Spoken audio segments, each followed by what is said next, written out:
গাড়িটা চেক করো গাইস, একদম গাড়ি সিনে ভূত হয়ে গেছে একদম। কি বলবো আর, এত সামনে এত কাদা। চলো ওখানে চলো, গাড়িটাকে একটু ওয়াশ টাশ করে নেবো। Hello guys, welcome to my new another blog. তো তোমরা সবাই কেমন আছো? আশা করি ভালো আছো, আমিও খুব ভালো আছি তোমাদের আশীর্বাদে। তো আজকে আছি তোমার হচ্ছে রাধিকাপুরে। রাধিকাপুরে বলতে অনেক দিন ধরে রাধিকাপুর যাওয়া হয়নি, মানে কোথাও যেতে পারিনি আর কি, এত কাজের চাপ। তো আজকে যাচ্ছি একটু মানে ঘুরতে। অনেকদিন ধরে কোথাও যাওয়া হয়নি, কোথাও ঘোরাফেরা কোথাও হয়নি। তো চলো তোমার সাথে রাধিকাপুর যাই আজকে গাইস। আজকে একদিনকে তুলবো, একটা বন্ধুকে ফ্রেন্ডকে তুলবো। তো চলো ফ্রেন্ডের ওখানে যাই, ফ্রেন্ডকে নিই, তারপরে আর কি রাধিকাপুর 3 জনে মিলে আর কি রাধিকাপুর যাবো। আমি আছি, আমার পিছনে আরেকজন আছে, আর সামনে একজনকে নিবো, নিয়ে রাধিকাপুর যাবো তারপরে। তো চলো আজকে আজকে গাইস সে আজকে মজা করবো আজকে যে ওখানটায়। দেখো গাইস, সামনে সামনে দাঁড়িয়ে আছে, দেখতে পাচ্ছ কি না? তো গাইস সামনে দাঁড়িয়ে আছে, ও দেখতে পাচ্ছ। এখন আসতেছে, ও আস্তে আস্তে এখন 3 জনে মিলে রাধিকাপুরে যাবো। তো চলো ফাইনালি চলে আসছে এখানটায়, দেখতে পাচ্ছ। তো গাইস ফাইনালি আমার ফ্রেন্ডকে নিয়ে নিলাম, নিয়ে এখন আমরা তিনজনই এখন আমাদের উদ্দেশ্যে যাচ্ছি। তো চলো যাওয়া যাক, দেখি গিয়ে কী হয়, কোথায় মানে কেমন এনজয় করি আমাদেরকে দেখাবো। তো গাইস তোমাদের ভিডিওটা শেষ পর্যন্ত দেখবা, এটা আমার অনুরোধ রইল। তো গাইস আজকে মানে গিয়েছে সেই এনজয় করবো গাইস, সেই অসাধারণ এনজয় করবো আজকে। তো গাইস ভিডিওটা দেখতে থাকো এই পর্যন্ত।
ফাইনালি রাধিকাপুর চলে এসেছি।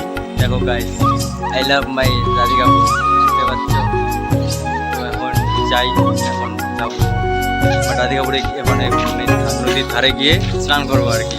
আমি এদিকে আসছি, আর এদিকে একজন আছে, আর এইদিকে আমার সামনে তো আমার বেবি দাঁড়িয়ে আছে। তো চলো তোমার সাথে পরে কথা হচ্ছে। গাড়িটা চেক করো গাইস,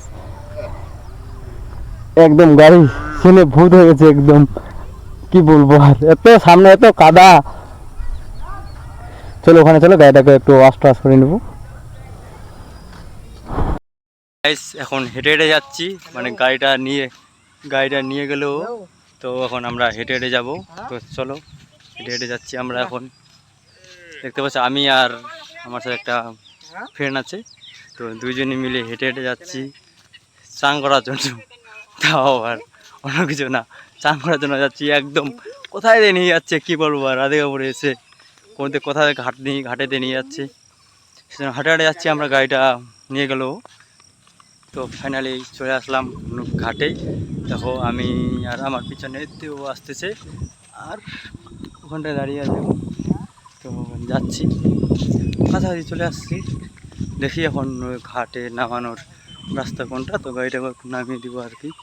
গাড়িটাকে একটু ওয়াশ করতে হবে, এমন কী করবো আর, ওখানে অত কাদা, মানে বুঝতেই পারিনি, আস্তে আস্তে গাড়িটা কাদা মধ্যে নামে এলো। তো গাড়িটা একটু ধুবো আর কি। চলো দেখো এখানকার ভিউটা দেখো গাইস।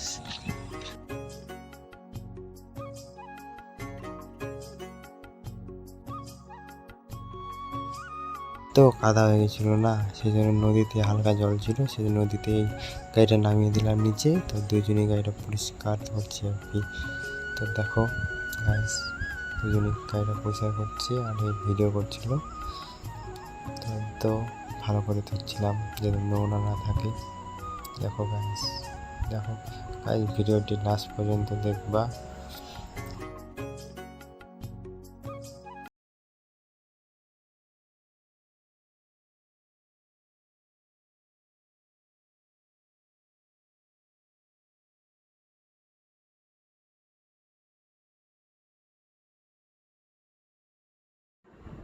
দেখো গাইস, গাড়িটা ধোয়ার পরে কত সুন্দর লাগছে। আমি আর আমার ফ্রেন্ড অনেকক্ষণ ধরে গাড়িটা ধুলাম। দেখো গাড়িটা একদম মানে নতুন নতুন মনে হচ্ছে। গাড়িটা মোটামুটি বয়স হয়নি অত, তাও নতুন নতুন মনে হচ্ছে। তো গাইস, ভিডিওটি যদি ভালো লাগে তখন লাইক কমেন্ট শেয়ার করে দেবেন। ওকে বাই গাইস, আবার দেখা হচ্ছে নেক্সট ভিডিওতে।